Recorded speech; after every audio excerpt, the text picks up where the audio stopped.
Good morning everyone. આજે આપણે SYBA compulsory ઇંગ્લિશમાં પોએમ 1 ભણીશું. Poem 1 sonnet 29 by William Shakespeare.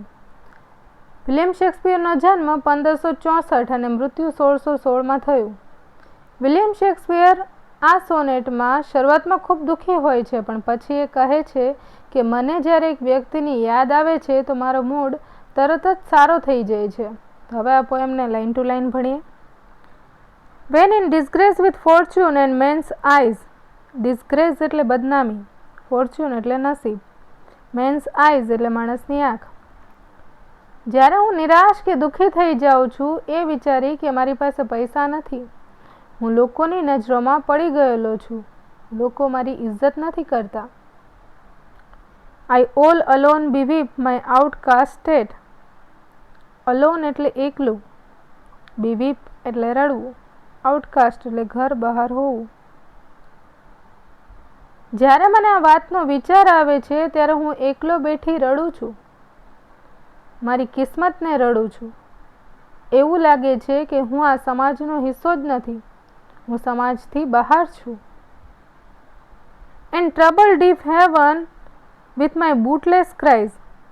Trouble એટલે મુશ્કેલી, ડીપ એટલે બહેરું, હેવન એટલે સ્વર્ગ, બૂટલેસ એટલે લાભ વિનાનું. અને મારી આ ચીસ અને મારો આ સાદ ભગવાન પણ નથી સાંભળતા. મારી અવાજ નિષ્ફળ જાય છે કેમ કે મારી અવાજ કોઈ સાંભળતું જ નથી. And look upon myself and curse my fate.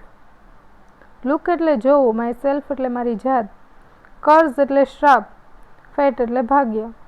અને હું પોતાને જોઉં છું અને મારા નસીબને કોસું છું. Wishing me like to one more rich in hope. Wish એટલે ઈચ્છા, more એટલે વધુ, rich એટલે સમૃદ્ધ, hope એટલે આશા. કાશ મારી અંદર ઘણી બધી આશા હોત, એક ઉમ્મીદ હોત. હું હંમેશા ખોટું વિચારું છું.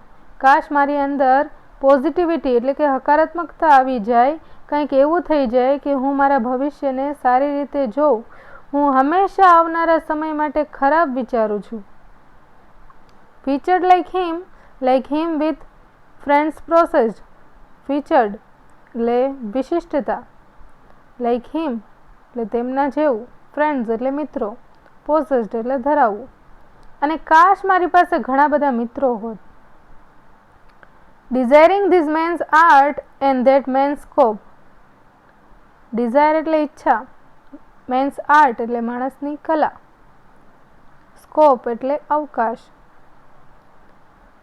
બીજા લોકો જોઈ ને કાશ હું આના જેવો હોત, કાશ હું તેના જેવો હોત, એ પોતાના જીવનને બીજાના જીવન સાથે કમ્પેર એટલે કે સરખામણી કરે છે. કાશ હું પણ આ લોકો જેવો હોત. With what I most enjoy, contented list. Enjoy એટલે આનંદ, contented એટલે સંતોષ, list એટલે ઓછામાં ઓછું. અને હું એટલો ડિપ્રેસ થઈ ગયો છું, ઉદાસ થઈ ગયો છું, જે વસ્તુથી મને ખુશી મળે છે હવે એ વસ્તુથી પણ મારું દિલ નથી લાગતું.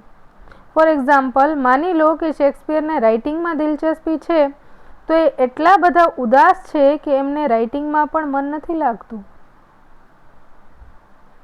Yet in these thoughts myself almost despairing. Thought એટલે વિચાર, માયસેલ્ફ એટલે મારી જાત, ડેસ્પિસિંગ એટલે ધિક્કાર. અને જ્યારે પણ એ વિચારું છું કે મારી પાસે આ નથી, હું બાકી લોકોની જેમ ભાગ્યશાળી નથી, તો હું પોતાનાથી, પોતાના નસીબથી વધારે નફરત કરવા લાગુ છું.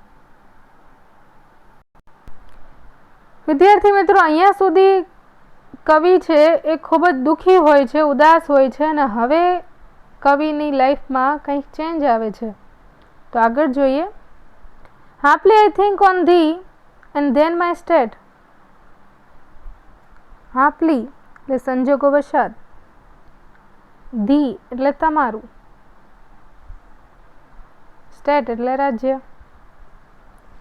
પછી મને તારો વિચાર આવે છે અને તારા વિશે વિચારું છું, અને તારા વિશે વિચારવાથી મારો મૂડ ચેન્જ થઈ જાય છે અહીંયા વિદ્યાર્થી મિત્રો સ્ટેટ, પણ અહીંયા સ્ટેટ કહે છે, પણ અહીંયા રાજ્ય વિશે નહીં, પણ અહીંયા કહે છે કે મારો વિચાર, તારા વિચારથી જ મારો મૂડ જે છે એ આખો ચેન્જ થઈ જાય છે. Like to the lark at break of day arising from sullen earth. Lark એક પક્ષી છે. સેલેન એટલે દુર્લભ, અર્થ એટલે પૃથ્વી. અને મારું મન લાર્ક જેવું થઈ જાય છે. લાર્ક જે પક્ષી સવારમાં ઉડી જાય છે અને આ પક્ષી ઘણી ખુશ થઈ કલરવ કરે છે. Sings hymns at heaven's gate.